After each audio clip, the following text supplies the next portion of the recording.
How's it going, everyone? This is Jason from JMT Photography and Media, and welcome back to the basement.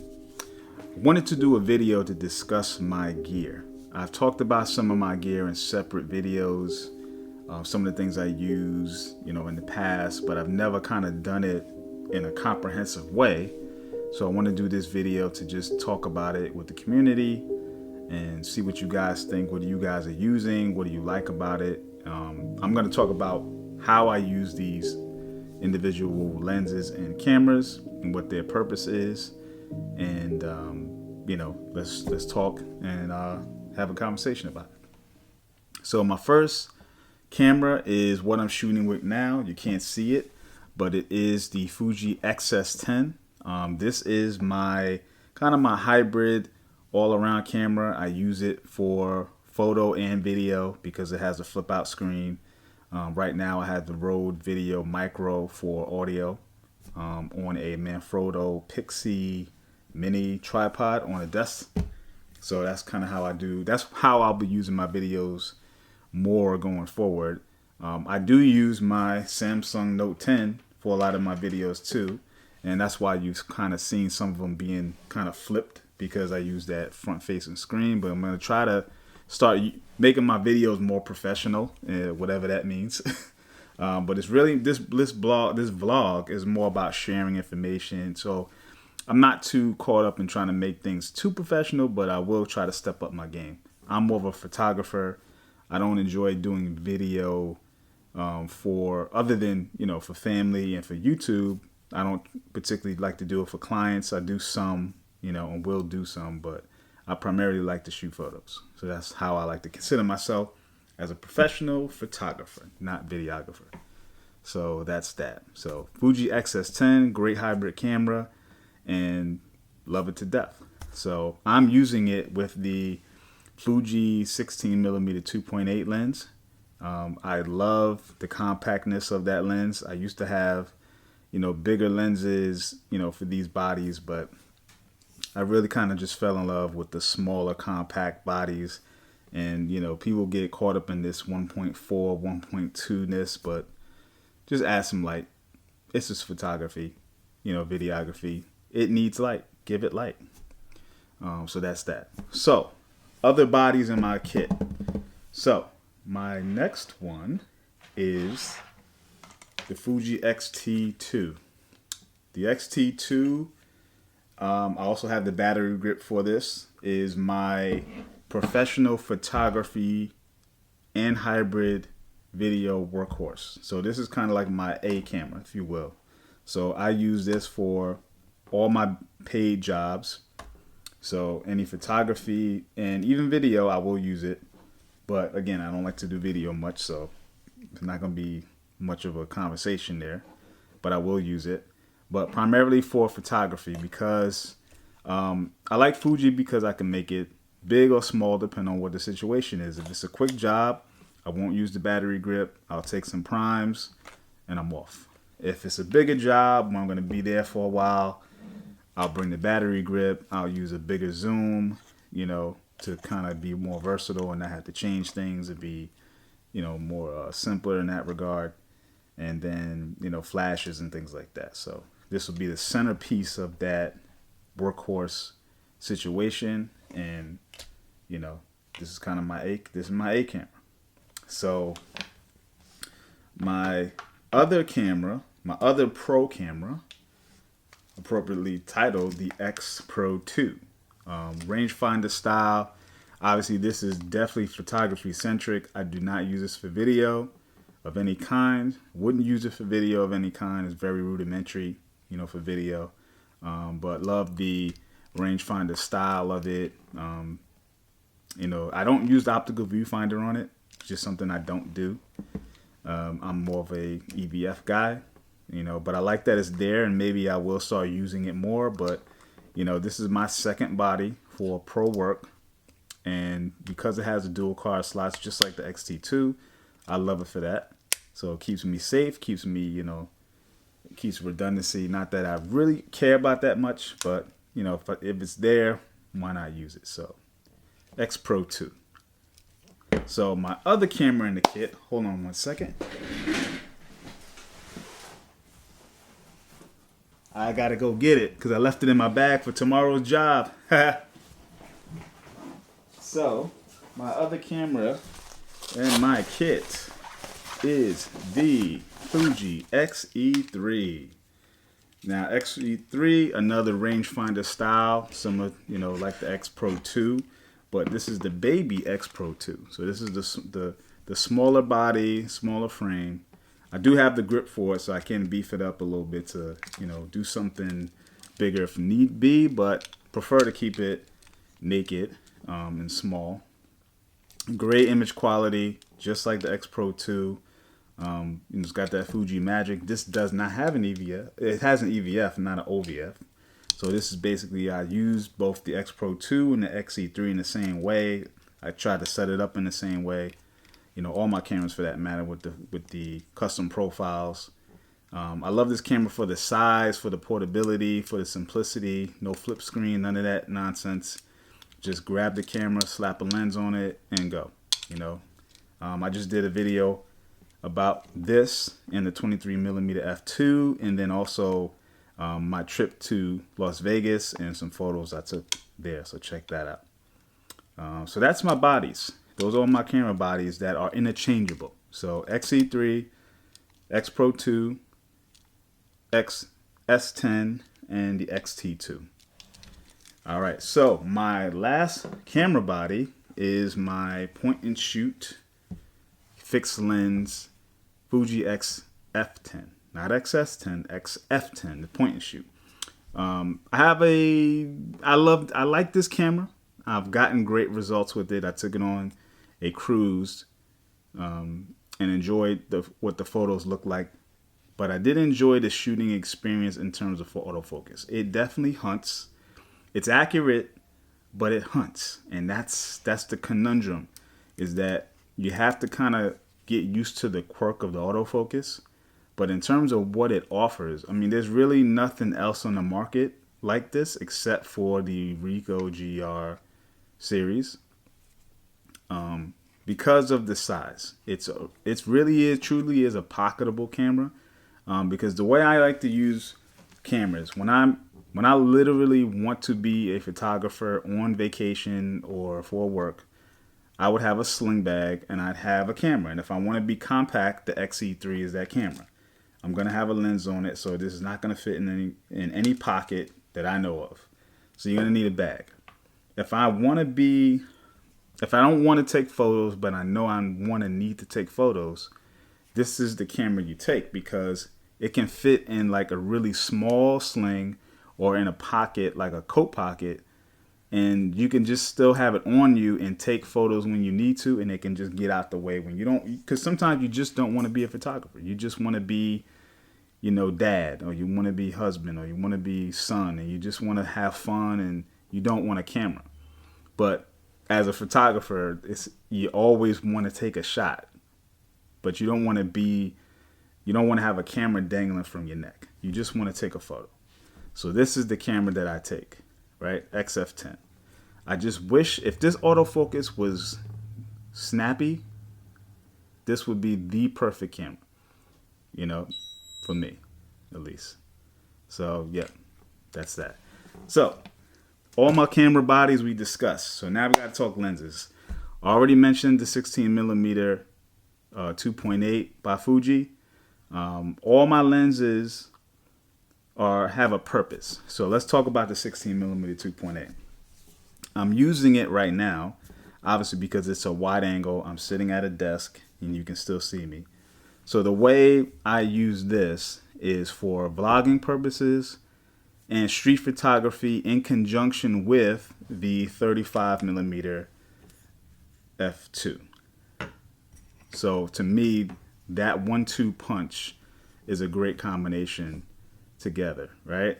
It's a great combination together because they serve two different focal lengths, but both useful on the street focal lengths, because 24mm is, it's a tight, it starts to get wide out on the street.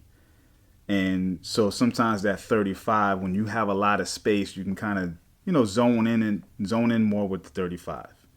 When you got the 16 indoors, it's perfect in tight spaces because you can still see everything and it doesn't have a lot of distortion, because it's not ultra wide, like a 12 millimeter or 13 millimeter. It's, still like equivalent to that 24 millimeter, which is going to give you more standard, straight lines, but still wide, so you can get a whole room and a whole landscape. So, you get that 50 mil standard look, normal look, and then you get that ultra wide look. And if you put these both in a bag, it's not going to weigh nothing, because f2 and f2.8, they're small lenses, but yet fast enough to still be useful in, low light situations, and you're good to go. So that's two birds with one stone, 16 and 35. But I got to talk about 35 more, right? So how do I use this? So I use this, like I said, with the pairing of the 16, but I also use this as a solo portrait lens at times, because 50 millimeters, when you have room, you can do full body, and you can also do headshots with the right situation. So I like this lens for that. I did a session the other day and literally had this in the XPro 2 and did the whole shoot, front to back with just this lens, from a full body portrait to a tight end headshot, and it worked perfectly for that. You stop down, for wide, for your full bodies, you can stop down to f4. Listen, outdoors, you got a lot of space. That depth of field is also about distance from the background that the subject is, right? So if your subject is pulled away from anything wide open outdoors, you're going to have enough room for that background to be blurred out, So work perfectly for that kind of all-in-one, portrait, headshot, session. So 35, great. All right, so my favorite lens is the 23 f2. That baby right there. Looks identical to 35. Almost exactly the same size, 6, the same lens, hood, and everything. But this is a 35 millimeter equivalent. So 23 millimeter f2. I love it for the versatility. So you can do a lot of the same things you can with the 35, but just that much wider, because it's a 35 millimeter equivalent. You can work a room, but you could also work outdoors in a scene and get the scene. You can get headshots and things like that, but the closer you get, the more distortion you're gonna start to get, and so that's where your 50s and above are gonna do better, because the lens is literally starting to flatten out, right? So that perspective distortion won't be there, right? So I love this for travel. I mean, for me, 35 is how I see the world. A little bit wider than what my eyes can see, but so I can really capture it in the photo. You literally could just put this on a camera and just keep walking and never change your lens. And that's exactly what I did when I went to Vegas. One camera, one lens, shot a whole vacation with it. Went to the Hoover Dam, went to Grand Canyon, walked the streets of Vegas, Fremont Street Experience, the Mob Museum, and this is all I had. I mean, if you're used to shooting with your phone, and your phone only has probably, most people's phones nowadays, if you got a new phone, you got 3 lenses. So you're good, right? You got the wide, you got the normal, and you got the ultra wide. I think that's the 3 they put on phones nowadays. That's what my Note 10 has those 3 lenses. And this will give you the same opportunity, because you're kind of right in the middle with that normal, between 28 and 35, which most phones kind of shoot at. So perfect focal length. To me, perfect focal length. 50 is kind of like you're too tight indoors. That's what I didn't love about the nifty 50s when I first got into photography, is because you're too tight indoors. Outside, 50 works. Indoors, you got to switch to 35 or less, right? So that's that. So 23 f2. Moving on. My other prime in that series, the 50 f2. Ooh, such an underrated lens for portraits. I mean, come on. People are all over the world about these 1.4s and 1.2s, yada, yada, yada. Listen, I'm all about size. If I can save on size, I'm going that route more than often every single time. That's what I want. I want to save on size, and that's how I want to rock. So for me, if I'm shooting outdoors and I want to save on weight, I'm getting older, my back's starting to hurt. I don't want to be, carrying around the heaviest thing in the world. I just want to be convenient, and I want to get the quality shot. The 50 f2 is more than enough for anybody to get great photography, great, portraits, headshots. This is a great kit to have. So 23, 35, 50, the 16, all great compact lenses and all weather sealed. So, slap them on your XT2, XPro 2, and you got a weather sealed body, weather resistant body. So can't complain there. I love this lens. All right, my next and last prime in the series is not a Fuji lens. It is the Viltrox 85mm 1.8 Mark II. So this is my straight up telephoto lens. So I don't use telephoto zooms. A lot of people will have the 50 to 140, 2.8. I don't want to carry too big of lenses in my bag. I like to keep my bags, small and tidy as possible. If I truly need more than the 50 can handle, then the 85 is going to be next up, right? So it will give me that 130 mil-ish equivalent at 1.8, so good and low light, as well as having the reach. So that's great. And this is also great for some headshots and portraits. So really tight. You're not getting full body with these unless you're way back. So I've reserved that for more the 50 and maybe even the 23, but I wouldn't use it for that. But yeah, this will be your tight headshot lens. An event lens, also for events. So for an event, when I need that reach, I'm using that too. All right, so let's talk zooms. I got two zooms. My first, Sigma 18 to 50. This is my newest acquisition. I think it's a great lens. Fits perfectly in my philosophy of compact and high quality, high usage. The 18 to 50 is a great focal range. I mean, it literally mimics my 4 primes between the 16 and 50, right? 16 is a little bit wider, and that 2 millimeters can make a difference. But, for me, 28 is always a favorite focal length besides 35. So that 27 that this 18 equates to is great. And 50 is good enough for me to be, telephoto, portrait, length.